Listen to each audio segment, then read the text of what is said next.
El dólar abrió la semana con una caída mayor a 3 pesos por primera vez en casi 6 meses, rompiendo el soporte de los 480 pesos. Para hablar sobre qué viene para el tipo de cambio, nos acompaña Sebastián Valdivieso, analista de Penta Markets. Hola, Antonia. ¿Qué tal? Bueno, la situación en Europa no avanza y Estados Unidos ha dado señales mixtas respecto a su economía. ¿Por qué está bajando el dólar entonces?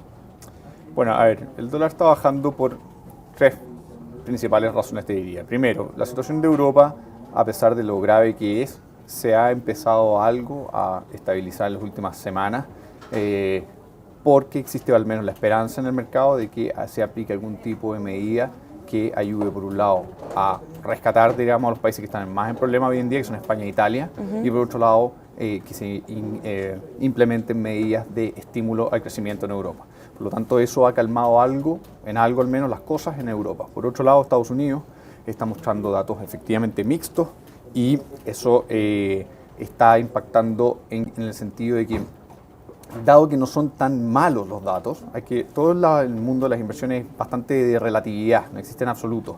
Dado que los datos no son tan malos, está empezando a volver en algo el apetito por riesgo en los mercados.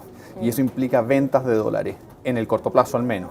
Entonces, por un lado tenemos Europa, que empieza a mostrarse alguna luz que se empieza a ver. Por otro lado tenemos Estados Unidos, que no se ha visto, si bien los datos son débiles, no se ha visto tan contagiado como algunos podrían haber esperado, y por lo tanto el riesgo empieza a verse como una alternativa nuevamente. Y en el tercer punto está el mismo Chile, que está mostrando datos macroeconómicos bastante positivos. Hoy día tenemos el IMASEC, que superó por lejos las expectativas de los analistas, y eso, por supuesto, que incrementa el optimismo respecto a la economía chilena y, por lo tanto, la demanda por pesos chilenos. ¿Y sigue actuando como refugio el dólar?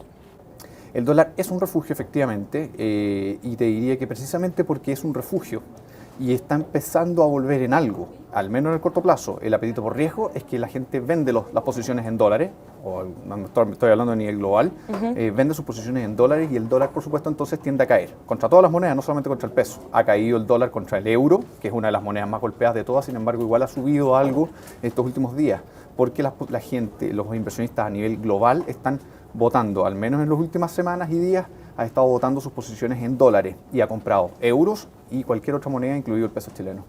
Bueno, hoy día rompió este soporte que tenía de 480 pesos. ¿Cuál es el nuevo piso que tiene?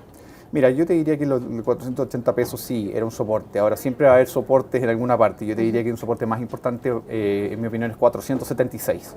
Que todavía no ha llegado, está muy cerca, eventualmente mañana podría alcanzarlo. A mí me parece que 476 es más relevante que 480 inclusive, y por lo tanto creo que ese va a ser el último nivel de soporte relevante para el dólar por ahora. Creo que después de eso, si rompiera por debajo los 476 y las perspectivas macroeconómicas siguieran estando relativamente positivas, el dólar podría caer hasta 460, pero eso todavía no ha pasado y creo que eventualmente no va a pasar en el corto plazo. A mí me parece que va a llegar a 476 y va a volver a subir el dólar en el corto plazo por lo menos. Perfecto. ¿Y cuáles son los escenarios que proyectan y cómo debiera adaptarse el tipo de cambio a esto?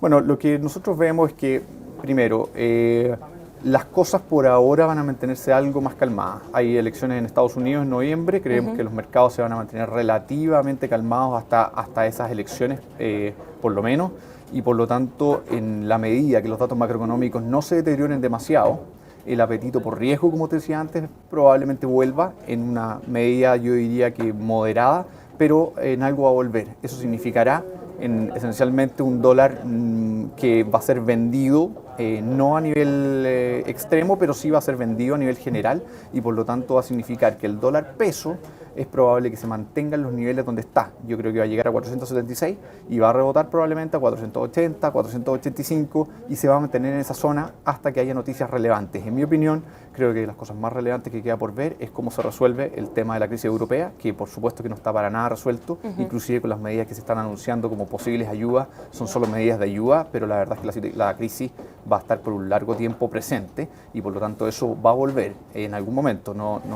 Por ahora se puede calmar, pero va a volver en algún momento. Por lo tanto, veo muy difícil que el apetito por el riesgo vuelva de manera significativa, importante, y por lo tanto veo muy difícil que se saquen las posiciones de dólares. Además, de dólar largo me refiero. Además, hay que notar que a nivel del dólar, me refiero globalmente, lo que se llama el dólar index, la mayoría de los inversionistas grandes, hedge funds, bancos, etcétera, han estado tomando posiciones desde mitades del año pasado, posiciones largas en dólares, y no las han deshecho, sino que las han mantenido. Y eso es porque en general la percepción de riesgo todavía es alta por lo que está pasando en Europa, por cómo está contagiando a China y cómo está contagiando de alguna manera también a Estados Unidos. Así que creo que el riesgo no ha pasado y el dólar difícilmente veo que caiga mucho más. Bueno, y en Estados Unidos se habla de implementar un QE3. ¿Cómo Sí. debería reaccionar el tipo de cambio si esto se llega a concretar? Bueno, en teoría lo que debería pasar es que el dólar debería caer más todavía. Sin embargo, yo lo que creo es que el mercado ya tiene buena parte del QE3 internalizado y en ese sentido a mí me parece que no va a haber una gran reacción. El primer quantitative easing generó una importante reacción y efectivamente impactó en el valor del dólar. El quantitative easing 2 también tuvo un impacto relevante en el dólar. Sin embargo, el quantitative easing 3 ya está tan esperado por el mercado que en buena parte las expectativas sobre él han implicado que el precio ya tiene incorporado gran parte del QE3, no todo, pero sí gran parte de él. Por lo tanto, a mí me parece que aunque se anunciara un QE3, el impacto en los mercados a nivel general, no solamente en el nivel de divisas, sino que a nivel de acciones, commodities, etcétera, ya tienen incorporado eso, y por supuesto a nivel de divisas el dólar no sé cuánto más se debería haber perjudicado. Yo creo que no debería caer mucho más, porque un QE3 o la necesidad de un QE3 esencialmente significa o va a confirmar que las cosas no están bien, que a pesar de ya haber aplicado 2 quantitative easing y una operación twist, es decir, 3 programas de estímulo, en la economía estadounidense todavía no ha mostrado las señales de recuperación y por lo tanto en verdad no lo veo como algo muy positivo. Yo creo que la percepción de riesgo va a seguir relativamente alta si es necesario aplicar un QE3. Por lo tanto, a mí me parece que cuando se aplique, que creo que se va a aplicar en algún momento, pero cuando se aplique, el impacto en el mercado no va a ser tal como algunos creen. Y por lo demás, creo que ese quantitative easing 3 no va a venir por lo menos hasta fin de año, porque hay que recordar que hoy en día está vigente otro programa de estímulo que se llama Operación Twist, que fue extendida hace poco más de un mes y medio atrás, y el plan es extenderlo hasta fin de año. Veo muy difícil que Bernanke aplique un QE3 antes de que termine la operación Twist, salvo que los datos macroeconómicos sean muy malos, pero como el caso no es ese, sino que los datos son solo mixtos, entonces el QE3 se va a reservar, creo yo, para una situación crítica, y eso todavía no pasa. Y entonces, ¿cuál debería ser el escenario si es que el tipo de cambio llega a 460? ¿Qué debería pasar para llegar a eso? Lo que debería pasar es que, a ver, yo creo que lo que debería pasar es que las cosas estuvieran mucho mejor, no un quantitative easing 3, sino que por el contrario, que las cosas mejoraran bastante, que el apetito por riesgo volviera, que la situación de Europa se mostrara una sólida y una evidente mejoría, que Estados Unidos mostrara datos macroeconómicos importantes, positivos me refiero, una recuperación importante. Y si eso fuera así, al revés de lo que muchos podrán creer, que es el quantitative easing 3 el que va a llevar al dólar a 4.60, yo creo por el contrario, yo creo que va a ser una recuperación económica la que va a ayudar a que el apetito por riesgo vuelva, que la gran posición en dólares que tienen los bancos y hedge funds larga, la posición en dólares, me refiero a dólar index, como una protección contra el riesgo, se deshaga.